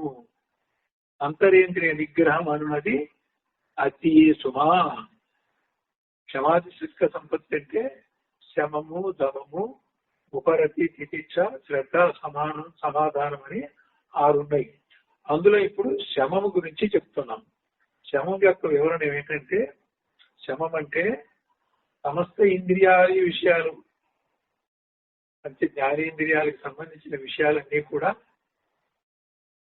దోషానుసంధాన దృష్టి చేత ఏ విషయమైనా సరే ఆ విషయ వాసన ఏర్పాటు చేస్తే అంతఃకరణ మాలిన్యం అయితే మనం బ్రహ్మ విద్య కోసం ఏ ప్రయత్నము చేయలేము. మొదట్లోనే మనం పుణ్యకర్మల చేత, సత్కర్మాచరణ చేత అంతఃకరణ మాలిన్యాన్ని తొలగించుకొని చివరికి సత్కర్మ వల్ల, బ్రహ్మజ్ఞ సుకృతం వల్ల, ఈశ్వరానుగ్రహం వల్ల బ్రహ్మ విద్య కోసం సానుకూలమైన మనస్సుని మనం సంపాదించాం. కాబట్టి ఆ మనసు సంపాదించాలి అంటే శమం అనేటువంటి సాధన కావాలి. ఆ శమం అనేటువంటిది ఎలా ఉంటుందంటే, అన్ని ఇంద్రియాల యొక్క విషయాలలో ఆ విషయం మనకి అనుభవానికి రావాలంటే, విషయం కోసం మన కర్మ చేయటం ప్రయత్నం ఏదైనా ఉందంటే దాంట్లో ఒక దోషము, ఇదంతా దోషము అనేటువంటి ఒక దృష్టి ఏర్పడాలి. ఈ శబ్దస్పర్శ రూపరస గంధాలు కానీ వనితాది స్రక్చందన ఆదుల విషయంలో కానీ, అటువంటి భోగాలు అనుభవించిన విషయంలో కానీ కాకిరెట్టలాగా చూడాలి, వైరాగ్య దృష్టిలో చూడాలి. ఆ రకంగా నీకు ఎదురైనప్పుడు నువ్వు కొంతమంది మనం ప్రయత్నం చేయడం బాగానే ఉంది, కానీ కొందరి ప్రోద్బలంతో కలిసి వచ్చే టైంలో నువ్వు అనుభవించడానికి నీకు స్వేచ్ఛ లభించినప్పుడు నువ్వు అనుభవించకుండా ఉండాలి. అనుభవించడానికి స్వేచ్ఛ వచ్చినప్పుడు అనుభవించకుండా ఉండాలి. నీ అంతా నువ్వు ప్రయత్నం చేయవు, కానీ అప్రయత్నంగా ఆ భోగమే ఎదురయ్యి నేను బలవంతం పెట్టినా అది పెద్ద దోషము అనే దృష్టితో చూడాలి. దోషానుసంధానం అనే దృష్టితో చూడాలి. మాటి మాటికి విచారించి విరక్తి చెంది అలా భోగం వచ్చినప్పుడు ఒకవేళ నువ్వు పడిపోయినా ఆ భోగం అనుభవిస్తున్నా ఆ భోగాన్ని ఆస్వాదించడం మానేసి ఈ భోగం కోసమే కదా నేను ఇంత ప్రయత్నం చేశాను, ఈ భోగంలో ఏముంది అని భోగిస్తూనే ఆ భోగంలో ఏముందని విచారణ చేస్తే అందులో భోగమే కనపడదు. ఒకసారి ప్రయత్నం చేసి చూడండి. ఏ భోగమైనా సరే చూస్తూ చూస్తూ ఈ రూపము ఈ దృశ్యము నాకు ఎందుకు ఇష్టపడింది అని మళ్ళీ అదే దృశ్యాన్ని చూస్తూ దాంట్లో ఇష్టానికి కారణం కనుక చూస్తే అందులో ఏముంది. పైగా శమం అనే సాధన చేస్తున్నప్పుడు అందులో ఏమీ లేదని అంటే కానీ ఒకవేళ ఉన్నా నీ దోషం నీకు కనబడుతుంది. ఏదన్నా ఒక ఆస్వాదించేటువంటివి నీకు ఇష్టమైనది ఉన్నప్పటికీ నీ ఇంద్రియం దానికి ప్రలోభపడ్డప్పటికీ దాని ఒక దోష దృష్టితో చూడటం మొదలు పెడితే మెల్లిగా దాని పట్ల విముఖించి దాన్ని త్యజించడం, త్యాగం చేయడం జరుగుతుంది. కాబట్టి అటువంటి అనుకోకుండా వచ్చే భోగానికి కూడా ఒక పక్క భోగిస్తూనే ఒక పక్క మాటి మాటికి ఆ భోగంలో దాని ఉన్నటువంటి ఎనాలిసిస్ దాన్ని విడగొట్టి చూసి భోగం అంటే ఇదేనా, భోగం అంటే రాసుకోవడమేనా, భోగం అంటే రుద్దుకోవడమేనా, భోగం అంటే పీల్చడం నోటితో పీల్చడమేనా, భోగం అంటే లాలాజలం ఊరటమేనా, ఇలాగే ఆలోచిస్తూ ఉంటే శబ్దస్పర్శ రూపస్పర్శ గంధాలుగా 5 విషయాలన్నీ కూడా ఆ 5 విషయాల భోగాలు ఇచ్చినప్పుడల్లా దాన్ని ఈ మాత్రం రాపిడికైనా, ఈ మాత్రం చేసిన దానికైనా, ఆ మాత్రం వచ్చిన దానికైనా, ఈ మాత్రం స్పర్శకైనా నేను ఇలా అయిపోతున్నాను అని మాటి మాటికి ఆ రకంగా విచారించినప్పుడు విరక్తి వస్తుంది. మొదట్లో లేకపోయినా అప్పుడు వస్తుంది. పైగా రావాలనేది మన ఉద్దేశం. కూర్చోవడానికి అధికారం కావాలంటే విరక్తి రావాలని కూడా మన లక్ష్యమే. విరక్తి ఎలా వస్తుందంటే ఇలా మాటి మాటికి విచారణ చేయాలి. ఎప్పుడంటే ఎప్పుడు భోగం వస్తే అప్పుడే, భోగం లేనప్పుడు కాదు. చెంది స్వలక్ష్యముకు బ్రహ్మ వస్తువునందు మనస్సును స్థిరముగా నిలుపుట ఏది కలదో నీ లక్ష్యం ఏది? బ్రహ్మ వస్తు ప్రాప్తి. ఆ ప్రాపించిన దాంట్లో నిష్ఠ, అందులో స్థిరం అవుతాం. అది కదా మనకు కావాల్సింది. దానికి ఆటంకాలు తీయటమే కదా ఈ సాధన. శ్రమం కూడా దాని ఉద్దేశాన్ని నెరవేరటానే కదా ఈ శ్రమం అనే సాధన. కాబట్టి ఈ మనసును స్థిరముగా నిలుపుట ఏది కలదో అది ఏ శమము. శమము అంటే నిన్ననే చెప్పాం, ఎఫెక్ట్ అయిన తర్వాత నిగ్రహించి అణతటం కాదు. శమము అంటే సహజంగానే దాని పట్ల విముఖత కలగటం. శమం అంటే సహజంగానే ఆ భోగం పట్ల విముఖత కలగటం, ఆ భోగాన్ని ఇష్టపడకుండా ఉండటం, ఇష్టము అయిష్టము లేని పద్ధతిలో ఉండటం. అక్కడ ఇష్టాన్ని చంపుకోవడం కానీ అయిష్టాన్ని జరుగుతున్నప్పుడు బాధపడటం కానీ అదేది ఉండదు. అక్కడ సహజంగా ఉంటుంది. సహజ సహనమే సమాధి అని జిల్లేలు కూడా అమ్మంటుంది. సహనం అనే మాటకి ఎంతో గొప్ప అర్థం ఉంది. సహజ సహనమే ఇక్కడ శమము. ఈ శమం ఉండాలమ్మా. ఈ శమం ఉంటే ఈ ఇంద్రియాలు భీష్మించుకొని ఎటు అణతటం కాదు, అడిస్తే మళ్ళీ రెట్టించి వస్తాయి. అణతటం కాకుండా విషయాల పట్ల అది పోకుండా, పోయినా ఉదాసీనంగా ఉండేట్లుగా, అనుకోకుండా ఒక అనుభవం వచ్చినా ఆస్వాదించకుండా ఉండేటట్లుగా సహజంగా ఆ స్థితిలోనే కనుక ఉండేటట్లయితే అది శమము. అంతరేంద్రియ నిగ్రహం అనుకుంటున్నాం కానీ మనసు నిర్విషయం అవ్వటమే, మనసుకి భోగాసక్తి లేకుండా ఉండటమే శమము. భోగాసక్తి లేకుండా ఉండటం, భోగాసక్తి ఉంటే నిగ్రహించడం దమము, లేకుండా ఉంటేనే శమము.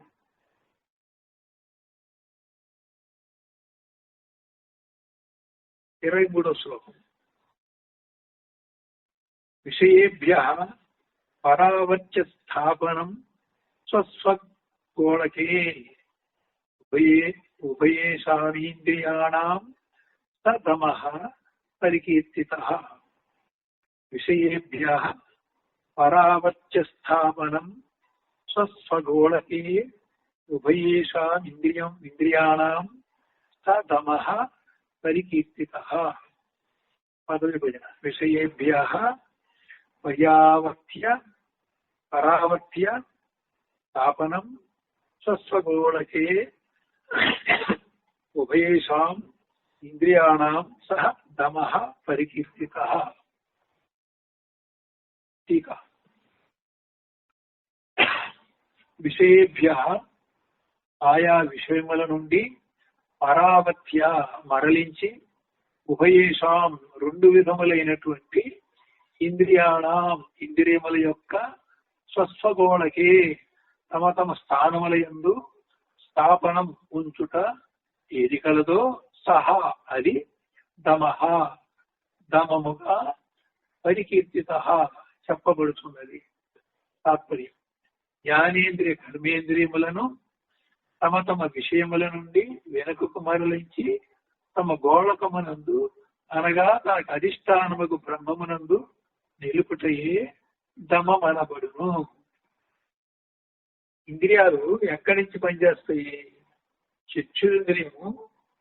చక్షురింద్రియ గోళకం నుంచి బయలుదేరి విషయం దగ్గరికి వెళ్ళి ఆ విషయాన్ని స్పృశించి ఆ విషయ స్పర్శని మళ్ళీ గోళకం దగ్గరికి తీసుకొస్తే ఆ గోళకం దగ్గర నుంచి ఒక నాడీ వ్యవస్థ ద్వారా మెదడుకి వెళ్ళి మెదడులో ఆ విషయానికి సంబంధించినటువంటి న్యూరాన్లు ఉత్తేజితమైతే ఆ విషయానుభవం వస్తుంది.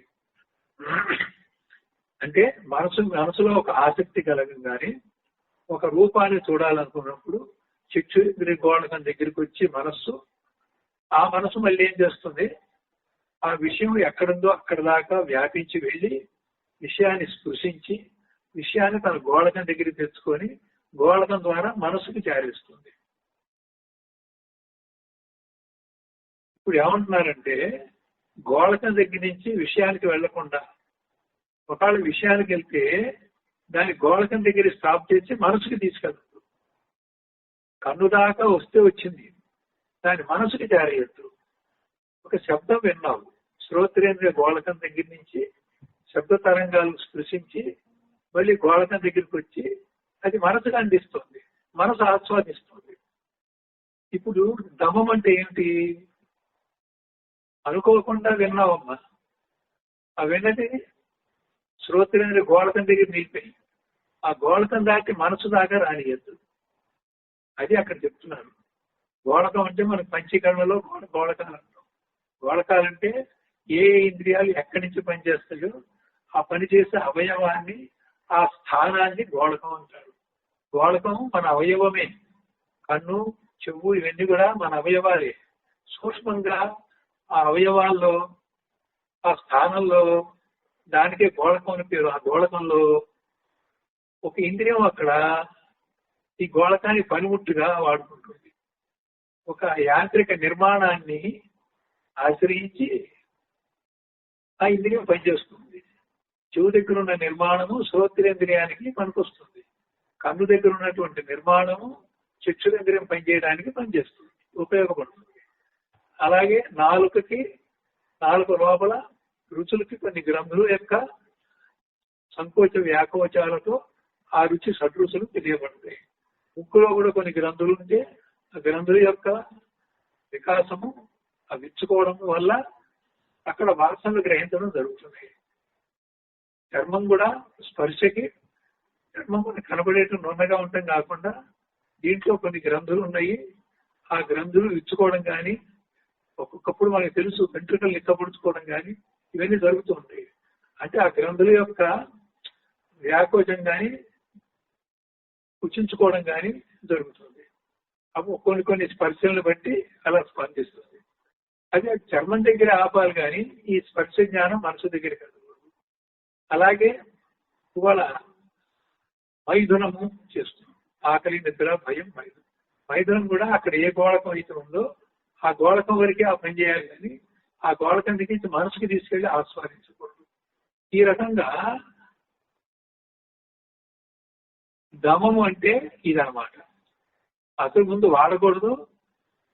ఒకవేళ మనం వాడకపోయినా అటు నుంచి వచ్చి ఇటువంటి ఒక భోగం ఏదైనా వస్తే అది గోళకంతో ఆగిపోవాలి కానీ గోళకాన్ని దాటిపోయి మనసుకి వెళ్ళకూడదు. మనసు అప్పటికి నిర్విషయంగానే ఉండాలి. సుఖభోగాలు కానీ ఏది కూడా అనుభవించకూడదు. దీన్ని దమము అన్నాం. దమము కంటే శమం గొప్పది. అక్కడ అది అసలు పట్టించుకోదు శమం. కాబట్టి ముందు దమం అనే సాధన అయ్యాకే శమం అనే సాధన వస్తుంది. ముందు శమం చెప్పినప్పటికీ సాధనలో ముందు దమమే ముందు ఉంటుంది, తర్వాత శమము సాధ్యం అవుతుంది. దమం లేకుండా శమం సాధ్యం కాదు. అట్లా రెండు రకాలు ఉన్నాయి. మన వైపు నుంచి నిగ్రహించేదేమో శమం అవుతుంది, బయట నుంచి వచ్చేది నిగ్రహించేది దమం అవుతుంది. బయట నుంచి వచ్చేదేమో గోళకం దగ్గర ఆపుతాము, మన దగ్గర నుంచి వచ్చేదేమో అసలు మనసు దగ్గర ఆపేస్తాం. గోళకం దాకా రాదు, విషయం దాకా పోదు, మనసు దగ్గర ఆగిపోతుంది. అది శమం. ఇదేంటంటే మనం బయటికి వెళ్ళకపోయినా బయట నుంచి ఏదైనా వస్తే ఆ ఇంద్రియాల యొక్క గోళకాలు స్థానాల దాకా వచ్చి అక్కడి నుంచి మనసులోకి వెళ్ళకూడదు. మనసు ఆస్వాదిస్తే వెళ్తుంది, ఇష్టాయిష్టాలుంటే వెళ్తుంది. పొంగటం అయితే ఉంటే ఆ రకమైన ఎఫెక్ట్ ఉంటే మనసుకి వెళ్తుంది. కాబట్టి ముందు ఏం చేయాలంటే ఆ ఎఫెక్ట్ కాకుండా చూడాలి. ఎఫెక్ట్ కాకుండా చూడటమే శమం. జ్ఞానేంద్రియ కర్మేంద్రియములను తమ తమ విషయముల నుండి వెనుకకు మరలించి తమ గోళకమునందు అనగా తనకు అధిష్టానముకు బ్రహ్మమునందు నిలుపుటయే దమమనబడును. ఈ గోళకాలకి, ఇంద్రియాలకి, వీటన్నిటికి కూడా మనసుకు కూడా కలిపి అధిష్టానమైనటువంటి బ్రహ్మం ఏది? అది. అంటే మీకు అక్కడ బ్రహ్మం ఏ రూపంలో దొరుకుతాడు?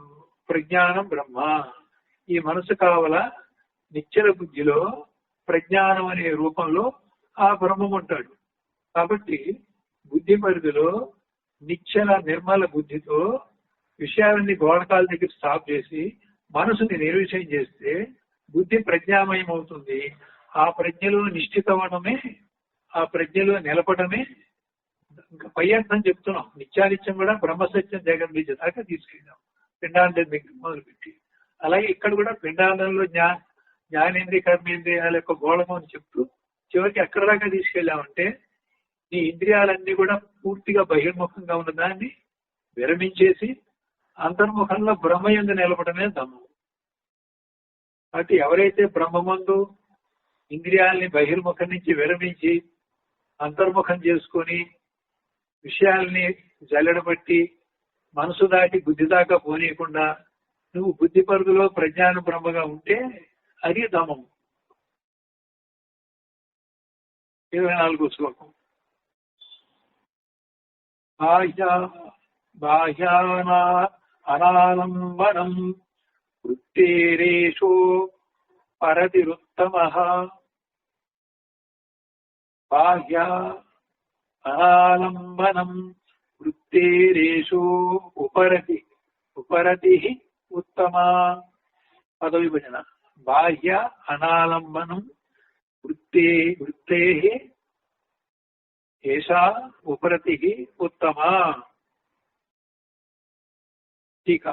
వృత్తే అంతఃకరణ వృత్తికి బాహ్య అనాలంబనం, బాహ్య పదార్థం మీద ఆలంబనం లేకుండా ఆశ్రయించకుండా ఉండటం ఏది కలదో ఏషా అది ఉత్తమ శ్రేష్టమైన ఉపరతి శాంతి.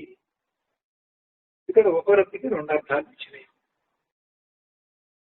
అంతఃకరణ తాత్పర్యం చెప్పుకొని చదవడం. అంతఃకరణ వృత్తి బాహ్య ప్రపంచమును ఆధారముగా చేసుకొనక ఉండుట అనగా అంతఃకరణము బహిర్ముఖము కాక ఉండుట ఉపరతి అని చెప్పబడు. ఇది అంతర్దృష్టి. పై శ్లోకంలో చెప్తాం అంతర్ముఖం అని. బహిర్ముఖాన్ని విరమించి అంతర్ముఖానికి వెళ్ళడానికి అంతర్దృష్టి పెట్టాలి. దమము అనేటువంటిది ఏదో దమం యొక్క ఫలితంగా అంతర్దృష్టి ఏర్పడితే దాన్ని ఉపరతి అంటారు. ఉపరతికి 2 అర్థాలు ఉన్నాయి. ఉపసంహరించడం అనేది ఉప అనే శబ్దానికి రతిని ఉపసంహరించడం. బాహ్య ఇంద్రియ భోగాలు అనేటువంటి రతిని ఉపసంహరించడం ఉపరతి. 2వ అర్థం ఏంటంటే అసలు బాహ్య ఇంద్రియాలే కదా నేను చెలింపజేసి నీకు శాంతం లేకుండా చేసింది, నీకు శాంతి లేకుండా చేసింది బాహ్య ఇంద్రియ విషయాలే. ఎప్పుడైతే బాహ్య ఇంద్రియ విషయాలు కనుక నువ్వు స్వీకరించకుండా నీ మనసుకి చేరకుండా గోళకం దగ్గర ఆపినా, లేకపోతే తాబేలు తన అవయవాలు ఎలా అయితే లోపలికి ముడుచుకుంటుందో అలా నీ ఇంద్రియాలు లోపలికి ఉపసంహరించుకొని ముడుచుకుంటే, అలా ముడుచుకోవడాన్ని ఉపరతి అన్నాం. రెండో అర్థంలో అలా ముడుచుకుంటే ఏమొచ్చింది? బాహ్య ఇంద్రియాల ద్వారా వచ్చేటువంటి అలజడి, సుఖము దుఃఖము, పొంగటము పొంగటము, రకరకాల చలనాలు, అతిశయించేది ఏదైతే ఉన్నదో అదంతా లేదు. ఇప్పుడు అదంతా శాంతి ఇచ్చింది. నిజానికి ఏ విషయం లేనప్పుడు మనం శాంతంగా ఉంటాం. అలాగే బహిర్ముఖ ఇంద్రియాలు, బహిర్ముఖ దృష్టి పోయి అంతర్దృష్టి ఎప్పుడైతే ఏర్పడిందో అప్పుడు శాంతిగా ఉంటాం. మనం ఇంద్రియాలు బయటికి పోయినప్పుడే అశాంతిగా ఉంటాం. ఉదాహరణకి గాఢ నిద్రలో హాయిగా నిద్రపోయాం అంటున్నాం. కారణం ఏంటంటే స్వప్నంలో కానీ జాగ్రత్త అవస్థలో కానీ ఇంద్రియాలు అక్కడ పనిచేసినాయి. గాఢ నిద్రలో ఇంద్రియాలు పనిచేయడం మానేసినాయి. ఇంద్రియాలు ఎప్పుడైతే పనిచేసి మానేస్తే గాఢ నిద్రలో అప్పటికప్పుడు ఇది హాయిగా ఉందని తెలియకపోయినా నిజానికి అది హాయి అనే సంగతి మెలకువలో నువ్వు గుర్తు చేసుకున్నావు. అలా గుర్తు చేసేటువంటి స్మృతి రూపం నీ యందే ఉంది. ఆ సంవిత్ రూపం నీ యందే ఉంది. అది అబద్ధం చెప్పదు. అది జాగ్రత్త అవస్థకి సాక్షిగా ఉంటుంది, స్వప్నావస్థకి సాక్షిగా ఉంటుంది, సుషుప్తావస్థకి సాక్షిగా ఉంటుంది. జాగ్రత్త అవస్థ నీకు తెలుసు. నిన్న ఏం జరిగిందో గుర్తు చేసుకుంటే వాళ్ళది ఆ స్మృతి రూపమే నీకు గుర్తు చేసి తెలియజేసింది. నీకు అది రుజువే. నిన్న జరిగిందనే సంగతి తెలుసు, అదే నీకు గుర్తొచ్చిందని తెలుసు. అయితే గాఢ నిద్రలో సుఖంగా ఉందని నీకు తెలియదు. ఆ స్మృతే సుఖంగా ఉందని నీకు తెలియజేసింది. కాబట్టి తెల్లారి లేచి ఏమంటున్నావు అంటే మెలకువలో నేను హాయిగా నిద్రపోయాను అంటున్నావు. కాబట్టి ఇంద్రియాలు బహిర్ముఖం కాకుండా బహిర్ముఖ విషయాల్ని మనసు దాకా తెచ్చుకోకుండా ఉంటే, మనసు నిర్విషయంగా ఉంటే, మనసు కార్యరూపంలో జాగ్రత్త స్వప్నాలకి అనుభవాలకి విషయాలకి వెళ్లకుండా కారణ రూపంలో అలా స్థిరంగా ఉండిపోతే అప్పుడు ఉన్నటువంటి గాఢ నిద్ర హాయి లాంటిదే సూర్యంలో కనుక ఉంటే అది ఉపరతి. ఒక సాధకుడు అంతర్ముఖం వెళ్ళినప్పుడు ఆ ఉపరతి అంటాము. ఆ ఉపరతిలో అతనికి శాంతి ఉంటుంది. ఇప్పుడు ఉపరతి అంటే ఏం తెలిసింది మనకి? దీంట్లో శమము దమము రెండూ కూడా ఉన్నప్పుడే ఉపరతి సాధ్యమైంది. అది గుర్తుపెట్టుకోవాలి. శమము దమము రెండు 100కి 100 అయినప్పుడే నువ్వు అంతర్దృష్టి వచ్చి బహిర్దృష్టి విరమించినప్పుడు, బహిర్ముఖ దృష్టి ఆగిపోయినప్పుడు నీకు ఉపరతి లభించింది, శాంతి లభించింది అంటున్నావు. ఒక అర్థంలో లోపలికి ఉపసంహరించుకున్న ఇంద్రియాలని, రెండో అర్థంలో రతి అంటే ఆనందం, ఉపరతి అంటే ఆనందానికి దగ్గరగా ఉన్నది మరొకటి సమీపం. ఉప అంటే సమీపం, అంటే బ్రహ్మానందానికి, ఆత్మరతికి, తనలో తాను రమించే రతికి దగ్గరగా వచ్చింది. అంటే ఇది బుద్ధి పరిధిలో వచ్చినటువంటి శాంతి, ఆత్మలక్షణ శాంతి కాదు. ఆత్మలక్షణ శాంతి రతి అయితే బుద్ధి పరిధిలో వచ్చినటువంటి ఇంద్రియాల అంతర్ముఖం అయినప్పుడు కలిగినటువంటి ఆనందాన్ని ఉపరతి అంటాం.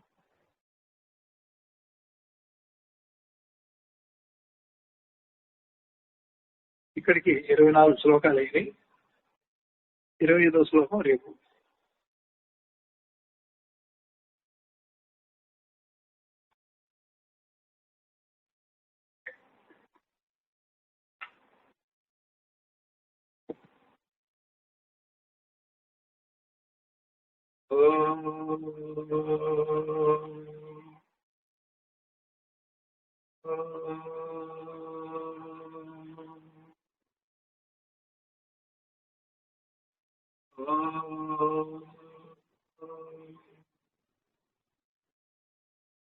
పూర్ణమదః పూర్ణమిదం పూర్ణాత్ పూర్ణముదచ్యతే मुच्यते।